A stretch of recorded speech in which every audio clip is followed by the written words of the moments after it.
Ito, Ping Lacson. Hindi na bola nila Baligot at ang 18 Marines si Lacson. Ay, maganda to. Sige, 10 minutes. Ilas natin to. Lights, camera, action. Si Baligot tsaka si Lacson. Quaker gives me 7 times more fiber that helps me manage my weight.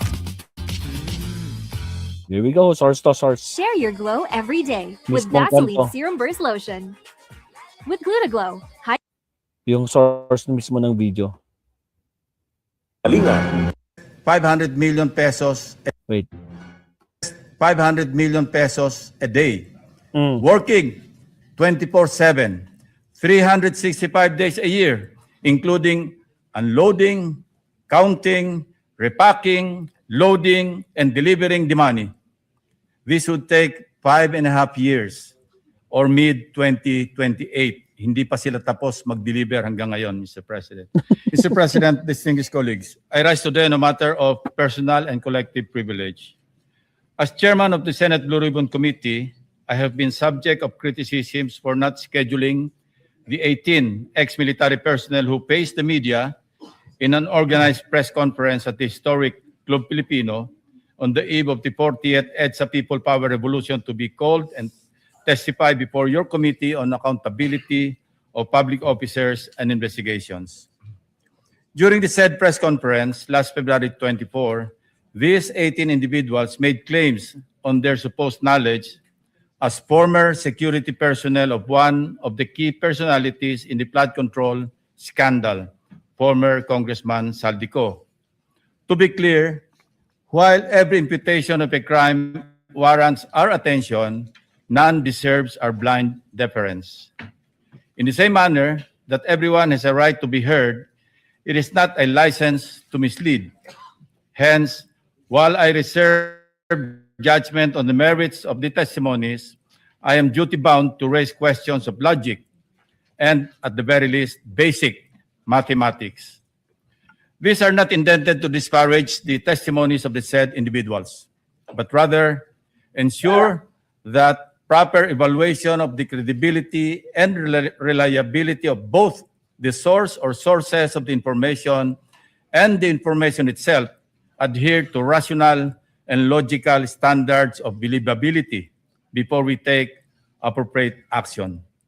Siguradong bibigyang kulay na naman ng mga trolls ang mga tanong na ito. Pero isipin na lang natin kung magagamit ang mga nasabing aligasyon bilang instrumento ng propaganda o anumang motibo, hindi ba dapat ay logical at mathematically possible man lamang ang mga akusasyon? If only for argument's sake, Mr. President, let us accept the statement of Attorney Levy Baligod last weekend that the 805 billion pesos in kickbacks did not come solely from flood control project appropriations, contrary to what was initially reported. Let us consider the available variables that must inform our analysis, Mr. President. As earlier computed by the late Senator Ramon Revilla Sr. and further corroborated by Mr. Curly Discaya during one of our BRC hearings, 1 million pesos approximately weighs 1 kilogram. Basically, this means that the two executive assistants of Saldico, assisted by 18 ex-military personnel and other unnamed personalities, received, unloaded, repacked, and reloaded and moved 805,000 kilograms or 805 metric tons in paper bills over a certain period of time. And this does not include yet the weight of the packages themselves. Thus, we need to add around 53,600 kilograms or 53.6 metric tons, representing the combined weight of at least 13,400 large empty maletas or suitcases to accommodate 805 billion pesos, with the assumption each was made of soft-sided nylon or polyester materials, each weighing around 4 kilograms. Let's try to imagine the processes involved in the preparation and distribution of this cash.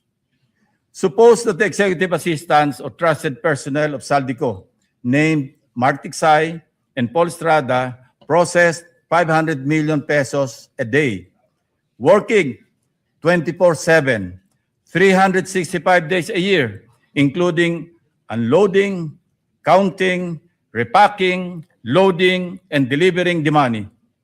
This would take 5.5 years or mid-2028. Hindi pa sila tapos mag-deliver hanggang ngayon, Mr. President. If they started in 2023 or mid-2027, if they started as early as the second semester of 2022, when then Congressman Saldico took over the chairmanship of the House Appropriations Committee.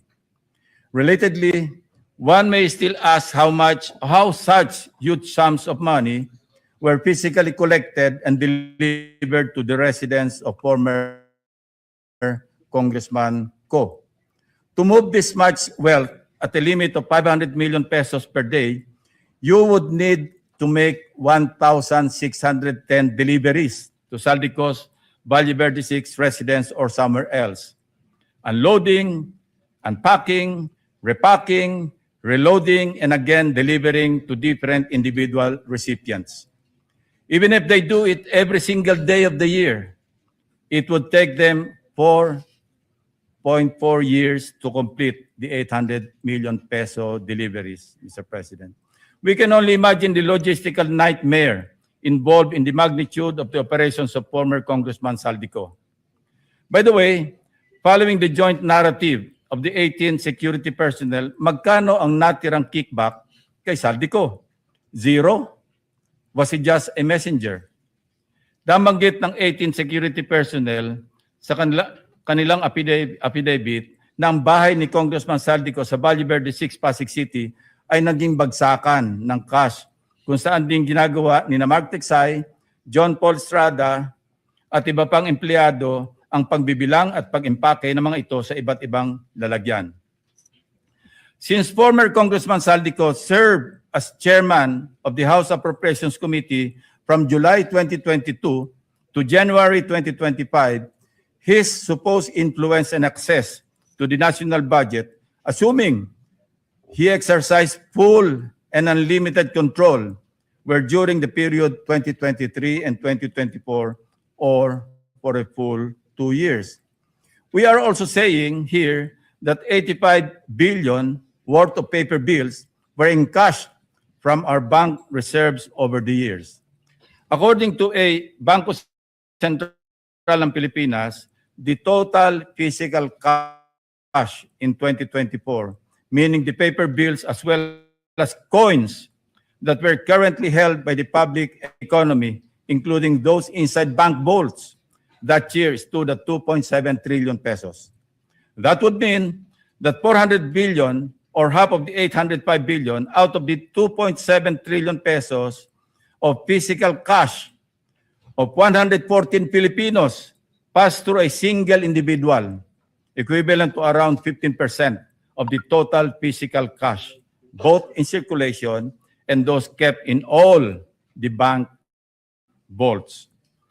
Going back to the 805 billion pesos in totality, that was solely and exclusively at Saldico's disposal in 2023 and 2024.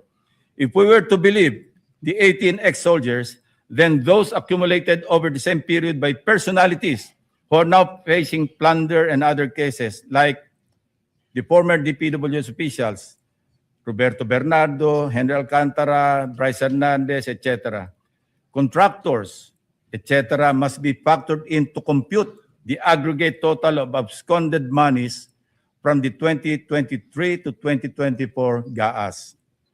I raise this question to ensure that the testimonies withstand established facts and logic before we even invite them to testify before the Senate Blue Ribbon Committee. Pray tell, Mr. President, if their statements appear to be demonstratively false and physically impossible to accomplish, wouldn't convening a hearing effectively validate and dignify this information? That is my question. Thank you, Mr. President. Bunyog, Nakaw. halikan na Double kasama jack. ka. Si Baligod mga kapsat. Naboljak si Baligod tsaka si 18 Marines. Yung mga 18 Marines. Nako po. Sorry na lang. No? Ay, ayusin niyo muna yung mga statements niyo, no? Paiba-iba kasi kayo ng statement, mga kamote. O siya, magkwan tayo, mag-last topic tayo, Sir Leonardo.